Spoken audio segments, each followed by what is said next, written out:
denoi. Zergatik endugu eztabaida hau edo nahi inguru hau, 2 urte darogozelako erakundeetan. Oso harin pasa dira eta dagoeneko garaia balantze bat egiteko, balantze lasaia, partekatua, zer egin dugun bai erakunde barruan, bai kanpoan, eta elkarrekin partekatzeko. Baina galdera da zer nolako posibiladeak ematen dizkigun erakundeak. Eta guretzako organizazio sozialari bultzada eta laguntza emateko balio dabe, betieri kolektiboen autonomia mantenduz, eta esan dezakegu gure lanarentzat guretzako importanteak diren gaiak mahai erdian jartzea, eztabaida erdian jartzea, eta horregatik esan genezake barruko posizioak erabiliz, kanpoan eraiki behar dugula. Decía que llevamos ya 2 años en las instituciones y que son 2 años que han pasado muy rápido y que son hacer balance y compartir la experiencia con otras personas también del Estado que han venido desde Iruña, desde Zaragoza y de Puerto Real. Aquí tenemos a un congresista y aquí está Julián de Durango, yo que estoy en Juntas Generales. Y por eso pues están aquí, están representantes diferentes de gobierno, de oposición, para que cada cual nos cuente su experiencia desde su punto de vista, qué dificultades que han tenido, qué retos han conseguido. Y para ello nos marcamos como primer eje cuál era el objetivo de estar en las instituciones, qué nos marcamos como objetivo, ¿no?, a la hora de ir a las elecciones y hacer una apuesta fuerte de estar en las instituciones. Nuestro principal objetivo era construir fuera, utilizando las posiciones de dentro. Obviamente nos encontramos con dificultades y en esto me gustaría ser sincera, porque las instituciones no son para nada un lugar cómodo para quienes queremos cambiar la sociedad de raíz. Tenemos que estar vigilantes ante pequeñas victorias, pequeños retos que podamos conseguir, porque eso nos puede hacer, por una parte, burocratizarnos, adaptarnos a las instituciones y pensar solo en gestionarlas, no querer cambiar la sociedad. Y también, por otra parte, nos pueden entrar pequeñas frustraciones, debido a que muchas veces, y en este entorno municipalista, hay leyes supramunicipales que nos impiden hacer el objetivo. Pero para eso, estamos seguras de que nuestras compas nos van a contar muchísimo con más detalle todas las dificultades y retos que han conseguido. Entonces podemos decir, pero ¿qué oportunidad nos brindan las instituciones? Algo bueno tiene que estar para poder hacer esa apuesta. Pues para nosotros creemos que es importante para fomentar y ayudar el desarrollo de la organización social, por supuesto siempre manteniendo la autonomía de los movimientos y no supeditando ni reduciendo la acción política solo a la acción institucional. Hay que ir muchísimo más allá. Esto se trata de un proyecto colectivo y tenemos que trabajar para conseguir entornos colaborativos y no competitivos. Por lo tanto, podemos decir que nuestra labor es poner en el centro del debate político y público aquellos temas que son importantes para nosotros y que nos permitan cambiar la sociedad de raíz, como pueden ser la auditoría de la deuda, remunicipalizaciones, transparencia, corrupción y participación. Esos son como los principales ejes que nos marcan las líneas de trabajo municipalista en el Congreso, en juntas y en otros ámbitos de actuación. Y ahora os dejo con JD, que hará un pequeño balance de un poco de experiencia desde el Congreso también y de las necesidades que tiene. Muy rápidamente para ir también, muy rápidamente para dar paso a la parte interesante que viene de las experiencias de la gente que están gestionando el municipalismo. Pero bueno, claro, en esta pregunta de qué nos marcamos, lo que en realidad luego te deviene es en qué nos marcan. Luego en el Congreso que estamos en oposición, pues nos marcan un reglamento y un funcionamiento absurdo en el cual estamos, está tapando la boca, en el cual lo que gastamos nuestro tiempo, el 80% del tiempo de trabajo en el Congreso se gasta en PNL, que son proposiciones no de ley, es decir, que no tienen ningún ámbito jurídico, que creo que además funcionan de una forma que engaña a la ciudadanía en el sentido que dice el Congreso ha aprobado que todos los cajeros van a tener la misma tarifa. No, el Congreso lo aprueba y el Gobierno tiene por qué hacer caso, porque no tiene ningún tipo de implicación. Entonces, interpelaciones, mociones, preguntas parlamentarias, todos en comisión, un montón de mecanismos que realmente es una rueda de hámster en la que te metes y estás actuando en un círculo que a nadie os interesa y nadie lo veis nunca. Yo no me veo el resto de compañeros, pero que llevan muchas horas de trabajo, en el cual la labor legislativa, que es la que nos interesa a nosotros, está en un segundo plano. Es un porcentaje muy pequeño del tiempo de Congreso que se dedica a eso. Entonces, una primera reflexión es que nos marca la agenda, nos marca la agenda, nos marcan las formas. Uno llegaría a un sitio en el cual cree que va a hablar de política y de programas de gobierno y se encuentra que los que tienen enfrente básicamente es una mezcla muy interesante entre ser inútiles y ser ladrones. Allá donde hay una posibilidad de robo o latrocinio la aprovechan y sí que parece que tendrían cierta inteligencia. Allá donde no la hay, las soluciones que aportan normalmente son muy absurdas y no hacen caso a los técnicos de los ministerios en soluciones que serían muy, muy fáciles.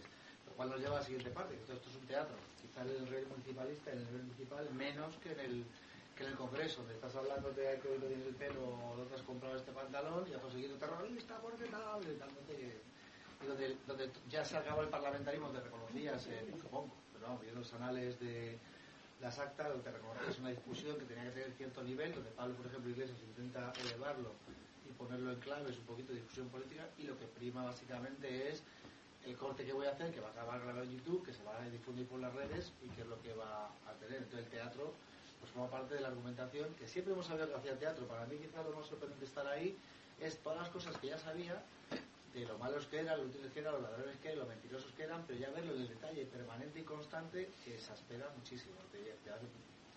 O sea, el tema de que está todo muy manipulado, yo nunca he tenido la convicción hasta qué nivel era real. Es un teatro, por ejemplo, aquí en Euskal Herria, pues tiene el tema del PNV, cómo ha vendido el tema de los presupuestos, donde si pasamos un repaso porque las medidas que ha conseguido, realmente lo que ha traído es un montón de dinero para el ladrillo de infraestructuras, que es un negocio del que se alimenta y se financia el partido, en definitiva, y todos más o menos sabemos cómo está. Pero parecería que estoy planteando un panorama en el cual no se puede hacer nada, pues no. Las preguntas parlamentarias que van escritas, curiosamente las que menos trascendencia tienen a nivel mediático, son las que más daños hacen, y puedes ver cambios concretos inmediatos en ciertas instituciones sobre las cuales preguntas.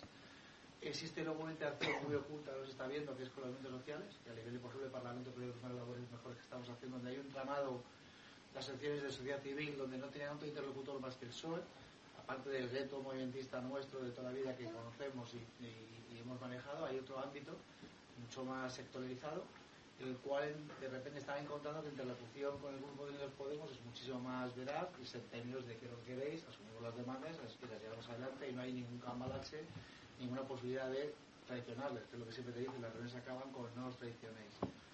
Entonces ahí sí que creo que hay una labor poquito a poco de lo que se mueve, lo que es sociedad civil, lo que está organizado, que de cierta forma empieza a establecer una coordinación con la labor parlamentaria que estamos haciendo. Y luego, en definitiva, también hay pequeñas cosas en grandes leyes donde empiezas a ver también cómo matizar, cómo poner coto a algunos desmanes, y que en el Parlamento que tenemos, que a la hora de elegir gobierno se puede generar unas grandes mayorías, a la hora de legislar creo que hay muchísima más margen, y que Ciudadanos, si bien es un partido estable en el ámbito político discursivo, en algún tipo de medida de planteamiento sí que encontramos, tiene una vertiente liberal, conservadora, transparentista, que conservadora en el sentido que pretende iluminar o generar unos procesos conforme a como él debiera ser, no a la imposición y a la fantochería, por decirlo de alguna forma. Entonces, pues, por ejemplo, algo que os afecta a vosotros, el tema de los sobrecostes. Los sobrecostes a nivel de grandes instituciones, diputación o autonomía, se convierte en un sitio de ganar mucho dinero, pero cuando llega a un pueblo pequeño, en realidad la ley de contratación pública, tal y como está hecha, implica que en un momento dado una constructora te está haciendo una rotonda en una entrada del pueblo, te genera un sobrecoste, y si eres un pequeño municipio, bueno, lo sabéis mejor, puedes plantearte cerrar la obra y no pagar el sobrecoste, y te enfrentas a una nueva licitación, a un nuevo inicio de obra, y encima te des un pantanado otros 3 años sin hacer nada. Pues bueno, pues se pueden cambiar cosas, y sí que hay unas mayorías para dinamizar la estructura o el funcionamiento del Estado, que creo que van a permitir, sobre todo a los municipalismos, darles cierto aire y arreglarles parte de los problemas. Al final de todo hablaremos un poquito de cuáles son las sinergias que puede haber entre Congreso, autonomía, Parlamento Autonómico, diputaciones, parlamentos locales y ayuntamientos, para que empezar a trabajar de esta vez coordinado, empezar a ver qué síntesis y qué simbiosis podemos hacer de la acción política. Y sin más, presentamos a la gente que ya nos ha pedido más. Os explicamos un poco cómo va la mesa redonda. Tenemos una presentación que va a hacer cada representante municipal. Luego hay un par de preguntas que les haremos muy cortas, muy breves, para marcar un poco el marco y para que esto sea algo más personal, para que no sea con esta distancia, ¿no? Para ver que al final somos personas, tenemos las mismas dificultades, los mismos problemas y las mismas ilusiones que cualquiera que no esté en el cargo, que al final, ¿no? Al final somos todas iguales. Y luego hemos planteado dos bloques. uno sobre qué relación, o sea, cómo construir, fomentar la política desde la calle, con los movimientos, con la ciudadanía, y en esto sí que nos gustaría que se pudiera interpelar tanto a municipal y como abierto a vosotros para que poder generar un clima de debate y podamos intercambiar opiniones. Y luego, como último punto, ¿y ahora qué? Ahora para 2019, ¿qué hacemos? ¿Qué hacemos a nivel institucional? ¿Qué hacemos a nivel de construcción de poder popular? ¿Qué hacemos a nivel de las redes supramunicipales? ¿Cómo nos coordinamos? Entonces, un poco es el debate que queremos establecer, porque esto es una jornada hoy, pero esto va para mucho, mucho más. Sin más, os voy a dejar la presentación de... La idea es que podéis intervenir, pero también que sea muy ágil. Y rogaros que las preguntas o las reflexiones intentéis centrar lo más posible para poder hacer una cosa ágil. O sea, la idea de que el público participe, si se prolonga mucho en la situación del público, pues no podremos estar el orden. Julián, que es concejal de Eden Escubidea en Durango. Raúl, bueno, primero Aitor, que es de Aranzadi, de Iruña, está en la alcaldía, está en gobierno. Raúl, que está en Zaragoza, también está en la alcaldía, está en gobierno. Y Maite, que es de Puerto Real, también está en gobierno y está es la teniente alcalde. Sin más, os dejo con Julián. Bueno, pues como más o menos las caras nos conocemos todos y todas, yo soy Julián y concejal de este ilustrísimo ayuntamiento. Yo primero decir que cuando nos planteamos en el grupo en los 2 años, pensamos que había que hacer algo, ¿no? Algo no solo relativo a un efeméride, un festejo o hacernos un selfie, que estamos 2 años en las instituciones. La idea era que empezáramos a crear espacios de debate, de reflexión, de encuentro, dinámicas, y qué mejor que empezar a partir de ahora, una vez que ya estamos más ubicados, vamos teniendo cierta experiencia, cierto bagaje, y podemos aportar esa visión que estamos adquiriendo desde dentro. Entonces, quiero pensar, y vamos a pelear para ello, que a partir de este momento haya, como este espacio, muchos más. Agradecer a la gente que ha venido, a Aitor, a Maite, a Raúl. Luego también, sí es verdad que hay que excusar a algunas compañeras que iban a venir, pero que por causas de agendas y esta locura, esta vorágine en la que estamos todos y todas, pues les ha sido complicado venir. Para los siguientes eventos seguro que estarán aquí. Y bueno, agradecer también, en estos 2 años hay que agradecer yo personalmente a la gente de Durango y de Durangaldea, porque hubo un momento en el que hace 2 años en las instituciones, pero hace 3, que apenas estábamos en los sillones, en los sofás de casa, despotricando, y nos juntamos en una plaza, en una calle, y esos cuantos locos y locas dijimos, esto hasta aquí, se acabó, vamos a hacer algo. Nos juntamos, nos organizamos, dedicamos nuestro tiempo y hemos ido construyendo esto. Al año se construyó una candidatura con mucho trabajo, elaborando un programa con las personas, con los ciudadanos, con los vecinos, con las vecinas y los movimientos sociales. Y sobre todo que se pagó pues a escote, es decir, como cuando va una cuadrilla a echar unos potes, pues así pusimos unos dineros y sacamos la campaña adelante. Yo creo que eso nos tiene que hacer, según pasa el tiempo, reflexionar y poner en valor ese esfuerzo desinteresado y ese esfuerzo por intentar mejorar la política municipal y la política en general, ¿no? Porque era y por ahora será un desastre, ¿no? Así lo vivimos. Por eso, sobre todo, gracias a la gente de Durangaldea, a la gente de alrededor, que ha estado siempre apoyando y que está así y que cada día pues viene más gente con más ganas de cambiar y seguir cambiando nuestra comarca. Yo, bueno, que decir un poquito para ubicar, aunque la mayoría conoce, estamos en la oposición, ¿no? Yo me he puesto en este lado porque es el equipo de gobierno aquí y yo digo, voy a estar en la oposición separado.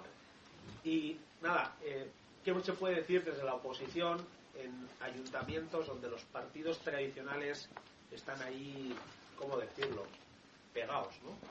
Están atados, están pegados a los bancos, a las sillas. Es muy complicado, sobre todo cuando estás peleando contra partidos que son un régimen, casi llevan 40 años, 40 años de dictadura y 40 años de régimen en muchos municipios e instituciones del Estado y de Euskal Herria. Pero por otro lado conseguimos algo positivo, ¿no? O sea, hay que decir que la mancomunidad estamos cogobernando con EH Bildu y conseguimos después de otros tantos años darle un enfoque diferente, darle aire fresco a esa institución y sobre todo plantear retos de reorganización, reestructuración en una época en la que estamos desarrollando una cartera de servicios y hay que ampliar los servicios, mejorarlos. Importante era escuchar a los trabajadores y las trabajadoras y organizar un equipo de trabajo con ganas de trabajar y sin más vocación o con mucha ilusión, pero sobre todo trabajar. Nada de yo pacto contigo, tú me das esto, esa vieja política. Yo creo que es importante en los pactos, en las maneras de actuar, enfocar desde la cordialidad y sobre todo desde equipos de trabajo y trabajar. Ese es el enfoque y el enfoque final tiene que ser el ciudadano y el ciudadana. Porque parte de lo que yo he vivido desde el ayuntamiento es que veo que muchos partidos son empresas, son ETTs, que el principal objetivo es cerrar acuerdos de gobierno en los que lo que van a hacer es colocar a sus cuadros, esos cuadros que llevan viviendo de la política toda la vida. Cuando empezamos esto es en la casta, ¿no? Esa gente que está parasitando y que tiene parasitadas las instituciones porque viven de ellas, no saben hacer otra cosa que estar de un sillón a otro. Todos nos podemos reconocer en nuestros pueblos, en nuestras comunidades. Y yo creo que esa es la clave, ¿no? Darle un enfoque diferente, hacer acuerdos transparentes, en que esos acuerdos lo que está en el centro son las personas y son el trabajo. Para mí es clave el trabajo. Eso es lo que nos va a dar una diferencia con el resto.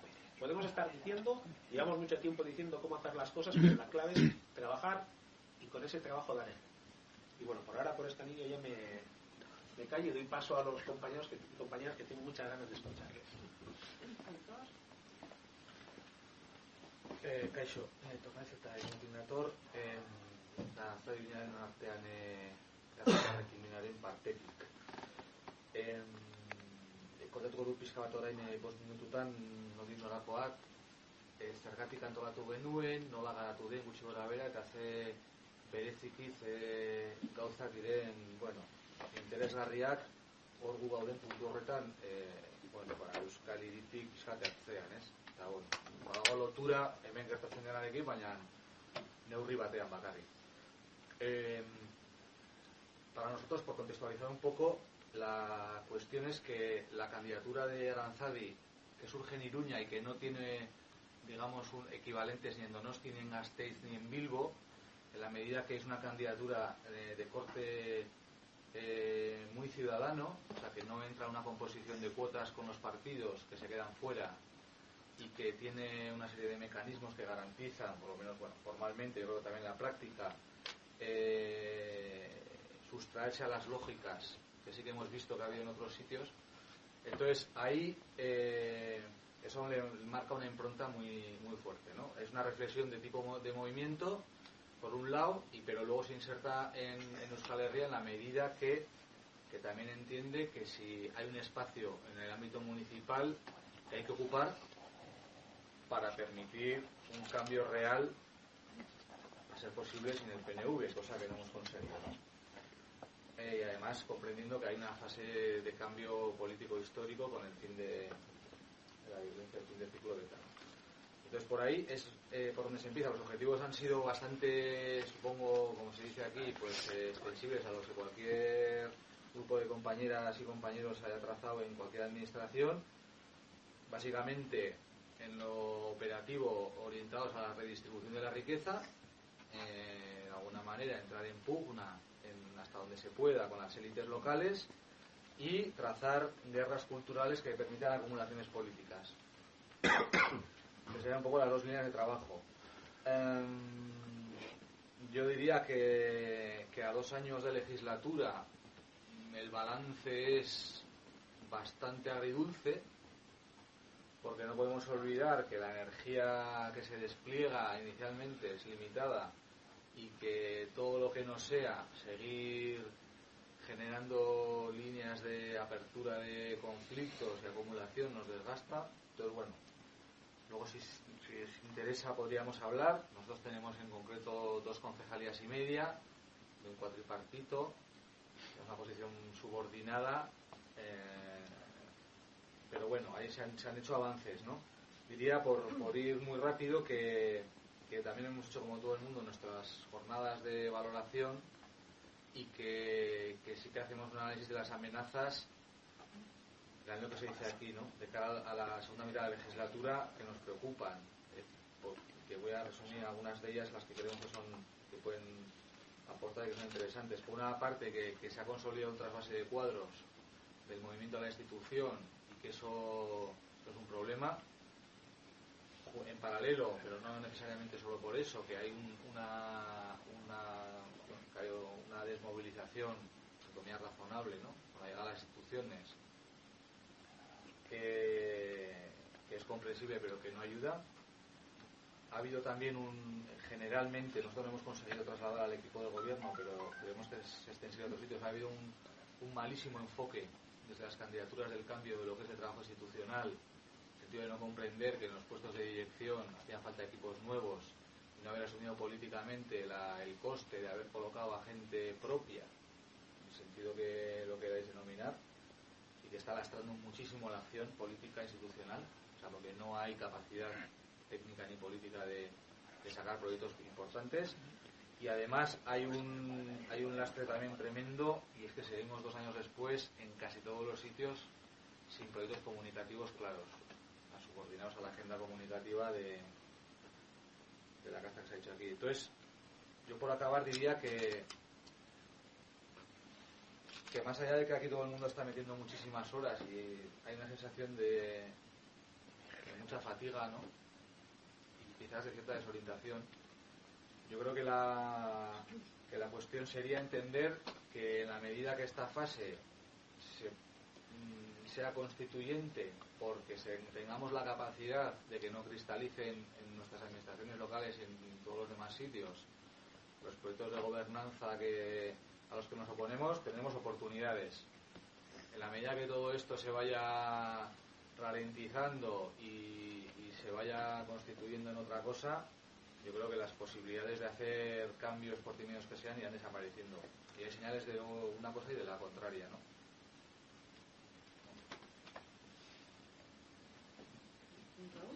Vale, pues muchas gracias. ¿Puedes contar el mapa también de partidos que hay en Zaragoza? Vale.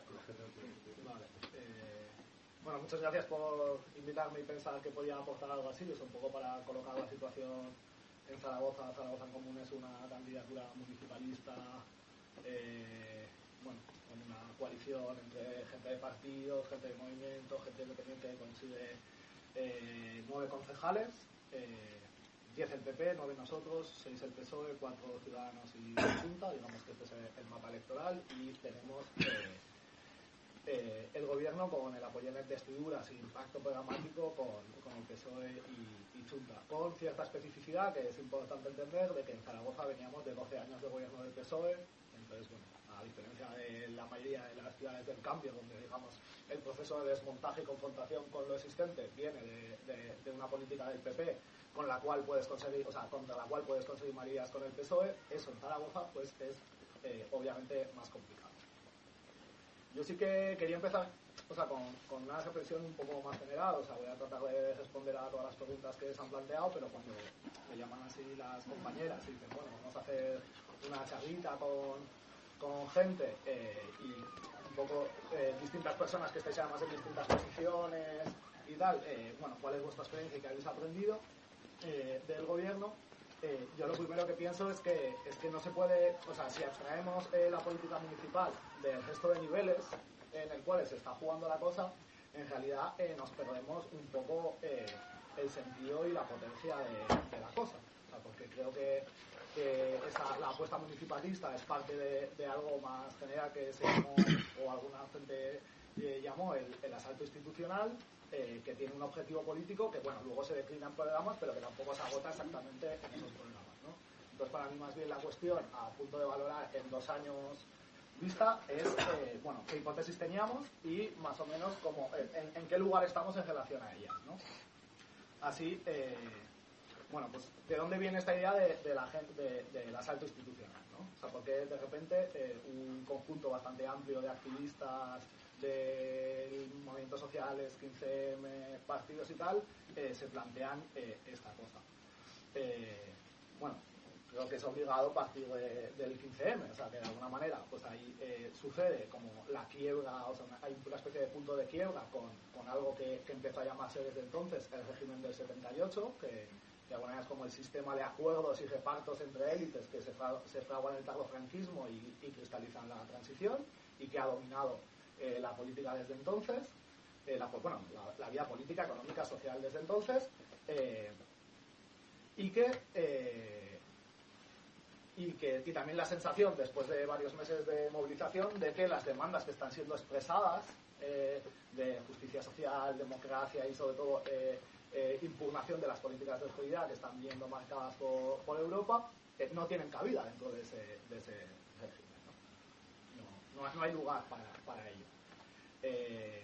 Claro, ahí de alguna manera se empieza a generar en algunos espacios como una especie de hipótesis de que la movilización está llegando a una especie de techo de cristal, o sea, de que hemos conseguido montar los pollos más grandes que se han visto en 30 años, es decir, el nivel de movilización, 25S, las victorias de la paz, las huelgas generales de educación, o sea, y ahí no se está moviendo nada, o sea, no estamos consiguiendo mover la cosa. Entonces, que este techo de cristal implica dos cosas. Uno, que si sigue continuando así, pues probablemente vaya a haber una desafección general, o sea, tendencialmente va a haber menos capacidad de movilización, y que por otra parte, dado esa situación, probablemente lo que vaya es como una especie de tendencia a la pseudomilitarización del conflicto, o sea, con acciones más de ese tipo de guerrilla urbana que casan mal con un poco lo que hayan sido los valores generales de confrontación no directa, de transversalidad y tal, con los que estábamos funcionando. Ahí, en parte, lo que encontramos es que no hay contraparte institucional. O sea, es decir, que tú estás gritando muy fuerte y consiguiendo sumar a mucha gente a ese grito, pero no hay nadie al otro lado que esté escuchando y recogiendo lo que dices, y más bien lo que está viendo es la compactación de la dirigencia del régimen en torno a sus puestos de poder, ¿no? O sea, más bien que el régimen se ha encastillado dentro de las instituciones, o sea, se ha metido ahí dentro, ha construido unos muros, y que básicamente lo que va a tocar será asediar esos muros. Allí donde están vamos a ir a perseguirlos y vamos a asediarlos dentro de las instituciones, ¿no? Como la idea de un 15M electoral. También ahí pasa con que el propio 15M ya confrontaba muy directamente con el bipartidismo. O sea, yo creo que hay como podemos hacer una cierta idea de que hay una cierta identidad entre el bipartidismo y el propio régimen. O más bien, que el bipartidismo es la parte débil del régimen. El bipartidismo PP-PSOE con sus declinaciones territoriales. O sea, es decir, que aquí el bipartidismo no es PP-PSOE, sino que se ha articulado en torno al PNV, como CiU en Cataluña. El bipartidismo en otros sitios juegan otro tipo de partidos regionales y tal, pero bueno, que tienen una alianza entre ellos, es decir, que la sostenibilidad de todos estos años en muchos casos ha venido de la alianza entre las élites nacionales de determinados territorios y la élite nacional española. O sea, el acuerdo PNV-PP actual es un gran ejemplo de ello. Entonces, que vamos a ir ahí a tope, ¿no? Y empieza a pensarse que efectivamente hay la potencia y la capacidad de articular entre todos estos movimientos una fuerza que sea capaz de disputar la hegemonía del voto al mismo tiempo del voto de la izquierda, y es capaz de sumar a eso lo que falta y que es necesario para ganar, que es el bloque abstencionista, de la desafección y tal, a través de la ilusión que se ha visto manifestada en las movilizaciones, etcétera. Bueno, yo creo que esto sería como lo que suma la hipótesis del asalto institucional. Vamos ahí a tope. También diría que quizás, esto es una especie de confesión, nos pasamos de frenada un poco, o sea, porque nosotros nos imaginábamos que íbamos a ser capaces de asediar el castillo con catapultas y tal, y tenerlos ahí dentro encerrados, y mientras estuviesen ahí dentro encerrados iban a tener que levantar el pedal del acelerador, del austericidio, los recortes, etcétera, etcétera. Lo que pasó es que la cosa nos salió tan bien que acabamos dentro del castillo. Entonces, bueno, en parte, ahora nosotros tenemos el castillo y nos asedian desde fuera. Lo cual, bueno, está bien. Lo otro que plantearía es un poco, el final de la hipótesis es un poco que si el bipartidismo era la parte débil del régimen de 78, el PSOE es la parte débil del bipartidismo. Entonces, que al mismo tiempo que tenemos que confrontar, como con el PP, porque es digamos, formalmente el implantador de las políticas de austeridad, etcétera, etcétera, tenemos que disputar con el PSOE en el sentido de que la oligarquía de cada uno de los partidos termine pensando que es mejor pactar entre sí que pactar la apertura, sobre todo porque no se ve mucho que en el PSOE el sector más aperturista que estaría dispuesto como a renegociar un nuevo pacto social, modelo de Estado y modelo social tenga fuerza, ¿no? Esta es la idea de la gran coalición, ¿no? que ha surgido mucho, que no se ha cumplido del todo, que es donde estamos un poco, ¿no?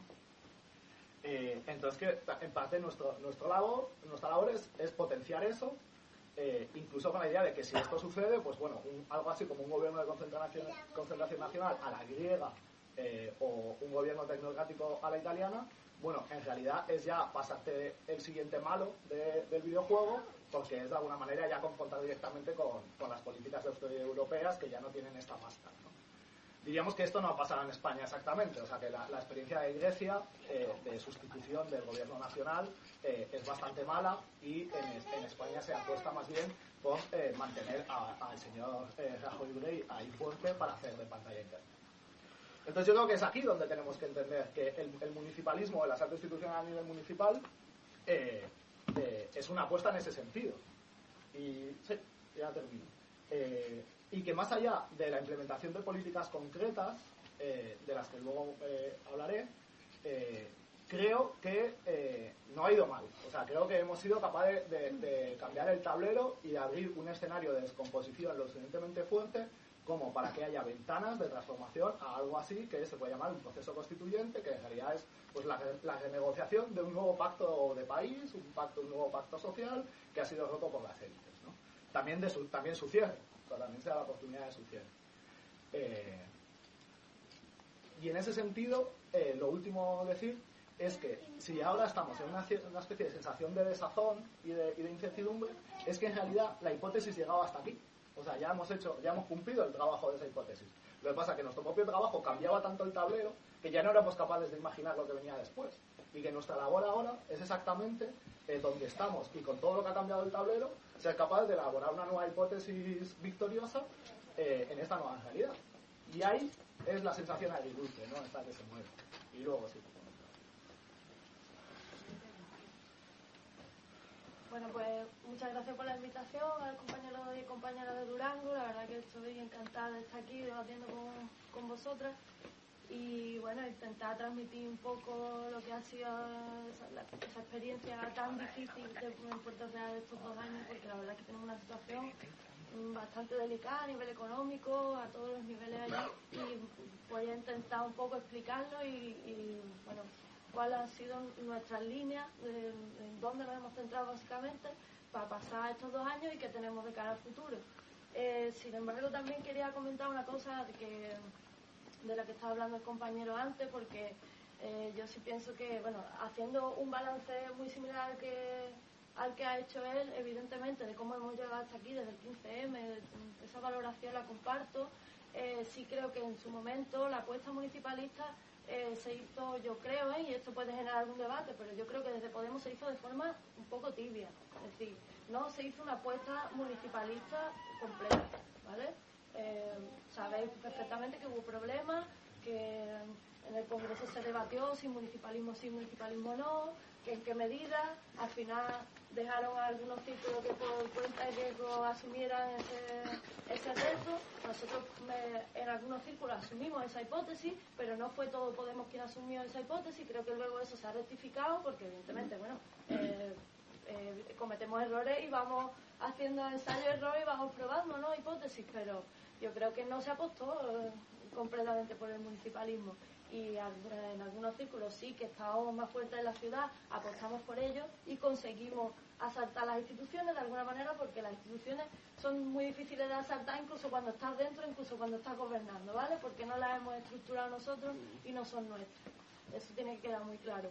pero que es verdad que nos dejaron un poquito a nuestra cuenta de riesgo de algunos círculos que sí nos veíamos con potencial de asumir ese reto, y una vez que entramos en el gobierno vimos que evidentemente tenía esa potencialidad, que podríamos ahora mismo hablar de muchísimo más municipalismo a nivel amplio en todo el Estado, y que ahora mismo lo que vemos que son algunas candidaturas aisladas que estamos ahí como resistiendo, o por lo menos esa es la impresión que tenemos.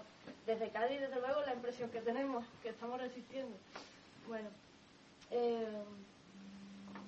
yo quiero un poco ponerlo en escena, ¿no? Cuando entramos nosotros en la institución, teníamos una deuda de 140 millones de euros, una población de 42.000 habitantes y un plan de ajuste hasta el año 2032, ¿vale? Un plan de ajuste que supone hasta el 2032 dejarnos la deuda cero. Eso es lo que es un plan de ajuste. Tienes que cumplir esta serie de medidas para que en 2032 no tengas deuda. Eso es absolutamente imposible, además es un plan irreal que que no se ha podido cumplir ni hemos podido cumplir, evidentemente. Pero según este plan de ajuste, nosotros no podríamos contratar personal hasta el 2032. O sea, la gente se va jubilando, y no podemos reponer. Teniendo una brigada, por ejemplo, una brigada de mantenimiento con una media de 50 años.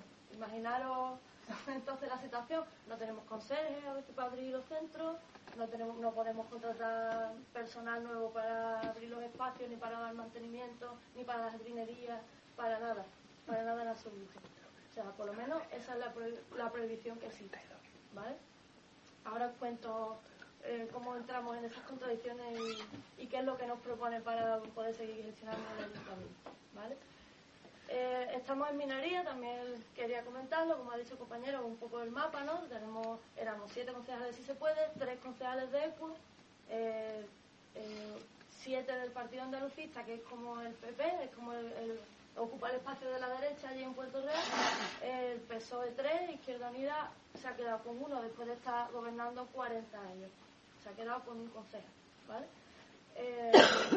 Porque, bueno, algo han hecho mal, algo han hecho muy mal. Yo me voy a centrar un poco en los retos que hemos afrontado en estos 2 años, que podemos dividirlo en 3 bloques, básicamente yo por lo menos lo estructuro de esa manera. Uno sería en relación a lo que supone afrontar sin adaptarte, lo que supone el contraste con la cultura política institucional interna y en torno, ¿vale? Interna y en torno a las instituciones, cómo se percibe desde fuera de las instituciones. Es muy significativo el tema de la jerarquía interna, por ejemplo, a nivel político, ¿no? A nivel político esos escalafones que existen, ¿no? Como está el alcalde, que puede manejarlo todo, y luego todos los demás concejales. Pero luego está a nivel técnico también una jerarquía muy marcada, y luego a nivel de área. Yo llevo un área que se llama Participación Ciudadana. Para Podemos, para la Asamblea de Podemos, para el Círculo, era el área más importante, pero la institución es la menos importante. Y eso se refleja en cómo está diseñada la propia institución. Fijaros que allí no hay nada que se mueva sin que intervención lo sepa, sin que intervención dé el visto bueno, absolutamente nada. Intervención es la mano de Montoro. O sea, intervención es directamente qué se puede hacer en este ayuntamiento. Montoro está ahí manejando esos hilos y no hay nada que se mueva, ni un papel que no pase por intervención. Pero participación ciudadana es un desecho. O sea, realmente no importa si se hace participación ciudadana o si no. O sea, nada pasa por participación ciudadana, cuando para nosotros es un elemento clave para hacer política. Además debe ser absolutamente transversal, todo debería pasar por participación ciudadana, pero la institución no te deja que eso ocurra así. De hecho, la mayoría de las cosas pasa sin que participación ciudadana tenga conocimiento de nada, y es participación la que tiene que estar constantemente reclamando información a otras áreas, reclamando expedientes, reclamando. O sea, eso funciona de esa manera. El patriarcado, que funciona a nivel institucional también como uno de los elementos jerárquicos claves. En el tema político también, evidentemente, si el que está de cabeza es un alcalde, pues no por culpa de él, evidentemente. No estoy diciendo que el compañero quiera ese papel, pero la institución funciona así. Eres un hombre y eres el alcalde, eres O sea, no, aquí no hay lugar a dudas, ¿vale? ¿Quién manda? Y si intenta mandar una mujer, eso es un problema, porque es como la encarnación del mal. Eso ocurre también. Se percibe de esa manera. Desigualdades laborales, individualismo, tú te ves la plantilla, cómo se relaciona entre ellos, ves cómo tiene súper asumido el tema meritocrático, pero de una forma súper mal entendida, súper viciada. El sindicalismo que se hace, muy corporativista, no mira por el beneficio de todos los trabajadores, salvo excepciones, ¿vale? No vamos a decir que todo el sindicalismo, pero sí la mayoría. También quería destacar como un contraste esa apariencia de neutralidad que tienen las instituciones. Esa apariencia de neutralidad cuando en realidad toda la simbología que utilizan las instituciones no tienen nada de neutrales. O sea, que te obliguen en un pleno a poner la bandera de España no tiene nada de neutral. Que te obligan a poner el cuadro del rey no tiene nada de neutral. Eso es una determinación política importantísima. Que hagamos un pleno para el día de Andalucía, por ejemplo, ¿no? Y teniendo toda esa simbología, yo Cantelino levantando el puño, eso se ve como una ofensa. Eso la policía lo ve como una ofensa, la gente es que estoy haciendo política en la institución, ¿verdad? Es que la institución ya tiene una simbología determinada y está haciendo política constantemente, aunque para vosotros sea la política legítima, la legal es la legítima y no puede haber otra simbología que no sea la que vosotros impongáis, ¿no? Pues eso nos lo encontramos, esa apariencia también de estabilidad, de unidad. Nosotros estamos ahí para mostrar que hay diferencias políticas, que hay otras formas de ver la política, pero cuando lo intentas constantemente te están diciendo que estás siendo sectario, que estás desuniendo, que la institución tiene que dar imagen de estabilidad y de unidad. Eso es un constante. Me queda poco tiempo, ¿verdad? Vale. Bueno, entonces me paso a otro bloque. Importante para nosotros también es mostrar que se puede hacer una acción transparente y de participación real, ¿no? ¿En qué sentido? En el sentido de recuperar la palabra participación y ponerla a la práctica, una palabra que se ha usado de forma puramente de marketing en la institución, como ya os he contado. Además no importaba para nada que se hiciera en participación. Mi área tenía 3 técnicos y estaban gestionando las sesiones de los espacios públicos, pero eso es lo único que hacía el área de participación, y además asumí cosas que nadie quería asumir, algún evento que nadie quería asumir, lo organizaba, era como el cajón desastre. Así funcionaba la participación en el ayuntamiento. Pues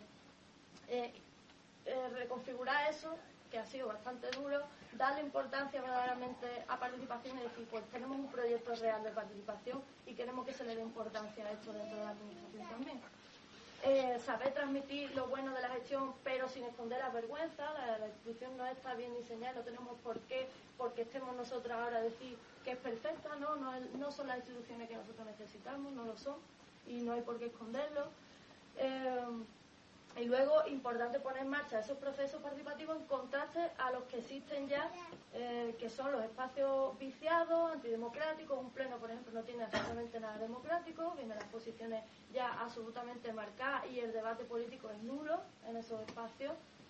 No da lugar a que la ciudadanía tampoco elabore para...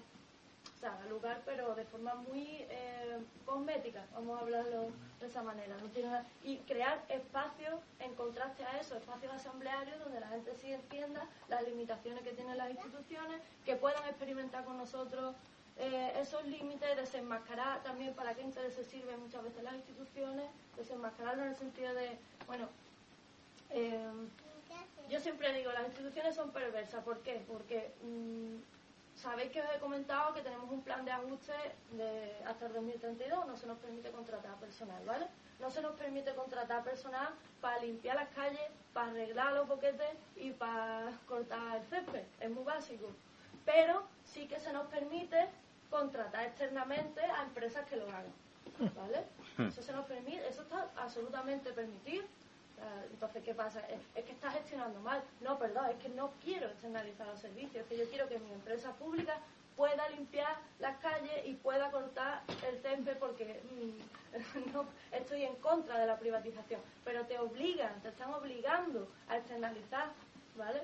Eso es difícil también explicárselo al ciudadano, que muchas veces lo que le importa es que su calle esté limpia, ¿vale? Por eso en estos procesos participativos pues hay que meter este tipo de debates y decirle a los ciudadanos, esto está ocurriendo porque hay una ley que te obliga a hacer esto y nos está impidiendo verdaderamente hacer un trabajo a nivel público de calidad para mantener los servicios públicos. Y bueno, y luego ya está, para terminar, ¿vale? Otro bloque, la acción global, importantísimo, para establecer acciones de desobediencia, que también veníamos a hacer acciones de desobediencia. Está claro que a nosotros nos tienen un chantaje evidente hecho a los municipios. En Puerto Real tiene un nombre, se llama la PIE. O sea, otros municipios a lo mejor sin la PIE, los presupuestos del Estado, pero es decir, una partida que hay que nos dan a los municipios, que es de los impuestos, ¿vale? Que no son suyos, sino que ellos lo recaudan. Eso, si nos lo quitan, no podemos ni siquiera pagar nómina, para que os hagáis una idea. Pero nos dicen, si no pagáis a los proveedores, si no pagáis a los bancos, si no pagáis a todo el sector privado con el que tenéis esa deuda, nuestro chantaje es que os quitamos la PIE. Y si nos quitan la PIE, entonces sí que morimos. Hay municipios que mueren, hay otros municipios que no, que les sale rentable. Es decir, no pago a todo esto y sin la PIE sobrevivo. Pero hay municipios que no tenemos esa opción. Entonces necesitamos acciones de desobediencia comunes sobre todo con ciudades que sí tienen esa solvencia, ¿vale? Y que creemos redes desobedientes para decir, bueno, pues esta deuda es ilegítima y no queremos pagarlo, y además vais a tener que tomar medidas contra todos nosotros, no solamente contra un municipio aislado y que eso se quede en el olvido, ¿vale? Bueno, yo lo dejo aquí ya para que si queréis hacer preguntas y ya si puedo contestar. Vale. Pues empezamos aquí. Estabas comentando el tema de las expectativas superadas por una realidad que os hace llegar a los gobiernos municipales, en donde se encuentra un funcionamiento perverso, con las lógicas evidentemente que tienen esas otras instituciones, donde carecemos de cuadros políticos, de cuadros de gente que conozca el funcionamiento de la casa, que conozca esas dinámicas y que tenga que ver que pueda aportar cómo cambiar. Eso es un paso que se hace muy rápido y que imposibilita que se pueda incorporar personas con ese conocimiento. Y hablaba Héctor también de que ahí se ponen en juego una serie de guerras culturales.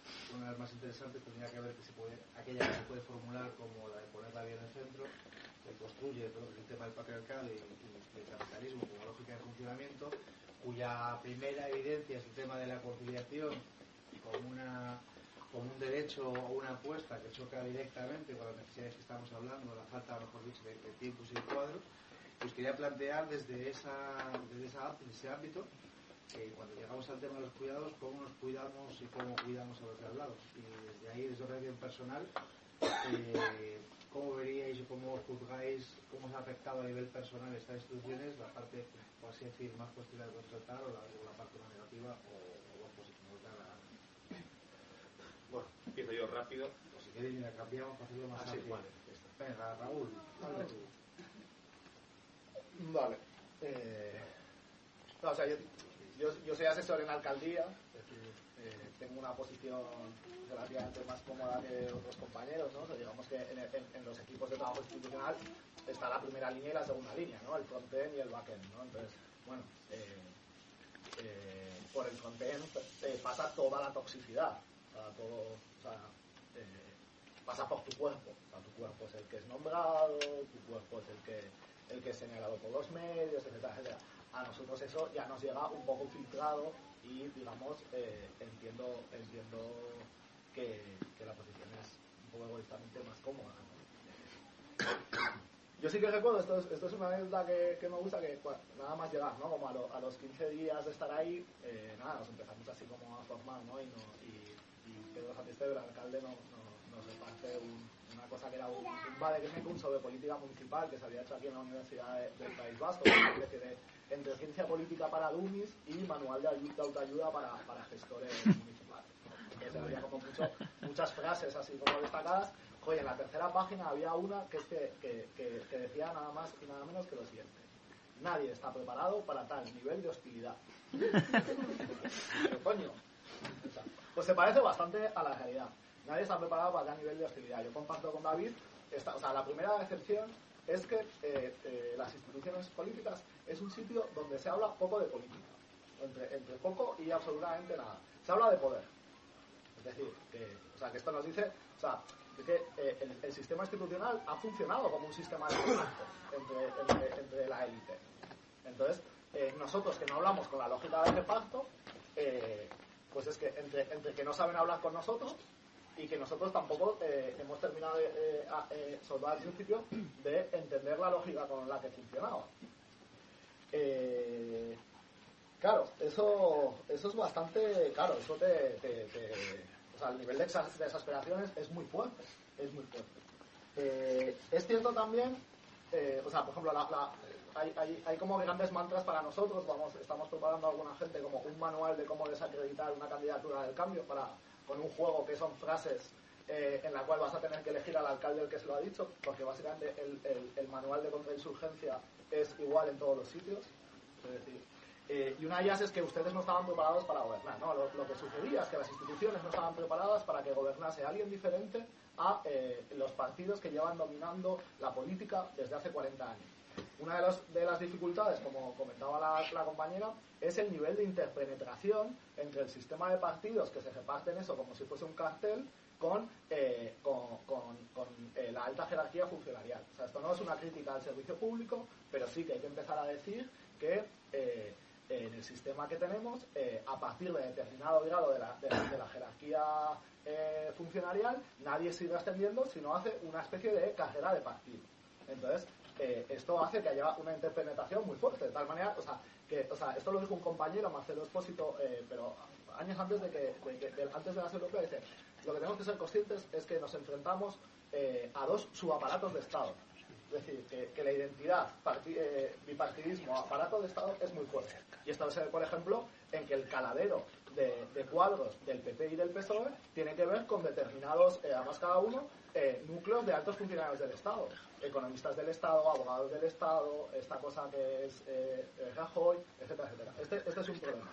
Que te enfrentas también, efectivamente, a una máquina que tú quieres cambiar, que no te sirve, pero con la que tienes que funcionar y aprender a negociar. Creo que también hay que negociar, tenemos que aprender a negociar con la realidad, y eso ha sido un aprendizaje. Es decir, cuáles son las labores de seducción, las labores de transformación que son necesarias para hacer funcionar la máquina en el sentido que queremos.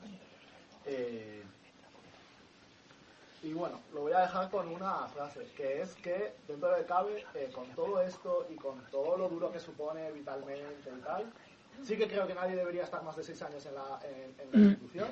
Eso te produce mutaciones morales irreversibles, de las cuales es difícil salir. Entonces, sí que es importante empezar a generar un sistema de relevos.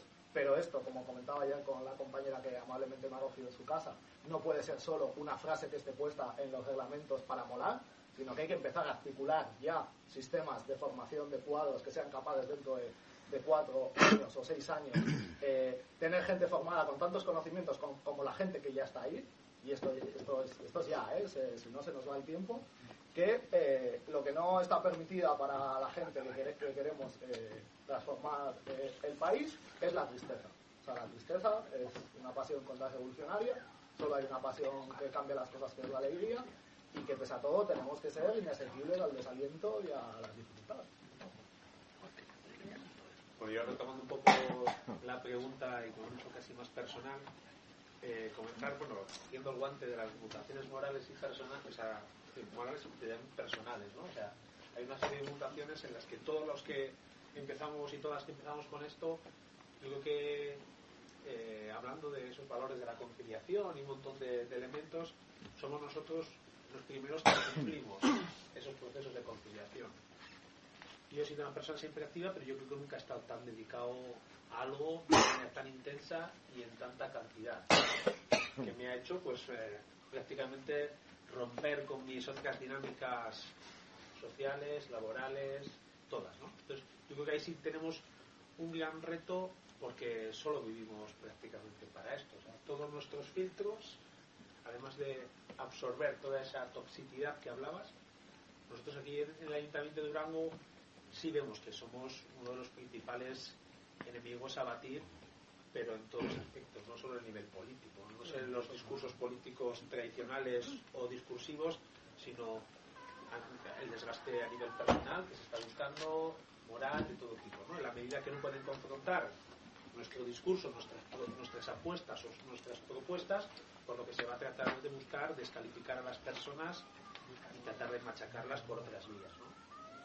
A eso es muy difícil de acostumbrarse, es una experiencia que tienes que pasar, y yo veo en los compañeros y las compañeras pues muchas diferentes respuestas ante eso, ¿no? Y hay gente que se quema, hay gente que no soporta ese nivel de tensión permanente en el que está sometido, porque es eso, hay medios y hay personas que están pues como especializadas en hacer un desgaste sistemático de las personas. Entonces yo creo que es otra de las partes que no se aprende en ningún sitio, que hasta que no te enfrentas a ello no sabes cómo va a reaccionar el cuerpo. Pero bueno, estos 2 años yo creo que nos está dando un poquito de templanza y mesura para llevar. Entonces eso quizás es una parte de lo peor, y luego enlazando con lo que habéis comentado, es decir, las instituciones, por mucho que desde los manuales y desde la ciencia política podíamos imaginar, la práctica política no tiene nada que ver, ¿no? Con la política tiene que ver con el poder, y es bastante, a mí por ejemplo me desanimó bastante estar dentro de la institución, ver cómo funcionaba, las dinámicas de funcionamiento, y yo suelo decir así un chascarrillo, es decir, nunca me había encontrado en un entorno tan pequeño, en tan pocos metros cuadrados, tan mala gente. En la vida vas encontrando determinadas personas, pero igual que hay personas encantadoras con las que puedes hablar, con las que puedes discutir y aprendes, hay un sector en la que es muy muy complicado. Bueno, me queda un minuto. Pero pues quería decir, o sea, me ha llamado muchísimo la atención la manera de hacer política, el cinismo, la hipocresía, la falsedad, toda esa serie de palabras que a veces nos encontraba separadas, de repente se te juntan ahí, ¿no? Y ahí ves, pues, la buena gente que ha podido pasar por la institución durante estos años, y ves que esa buena gente o esa gente capaz es la gente que se ha quedado fuera.